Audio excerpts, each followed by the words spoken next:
एक छोटे से गांव में एक गरीब दर्जी सुनीता अपने बेटे रवि के साथ रहती थी। सुनीता का सपना था कि रवि पढ़ लिख कर बड़ा आदमी बने और वो दुख जो उसने झेले रवि कभी न झेले। हर दिन वो सुबह से रात तक लोगों के कपड़े सिलती ताकि रवि की स्कूल की फीस भर सके।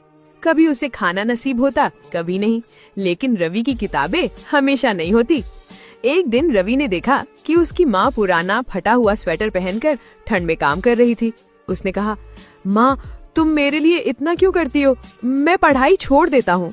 सुनीता मुस्कुराई और बोली, बेटा, माँ का सुख अपने सपनों में नहीं, अपने बच्चे की आंखों में देखे सपने पूरे होने में है। वक्त बीता, रवि ने कड़ी मेहनत की और एक बड़ा इंजीनियर बन गया। उसने अपने पहले वेतन से अपनी माँ के लिए नया मकान और गर्म कपड़े खरीदे। माँ की आंखें भर आईं, पर दिल में शांति थी। उसका सपना अब सच हो चुका था। सीख: माता पिता के त्याग से बढ़कर कोई प्रेम नहीं होता। वे अपना सुख, आराम और सपने तक कुर्बान कर देते हैं ताकि उनके बच्चे चमकते रहे।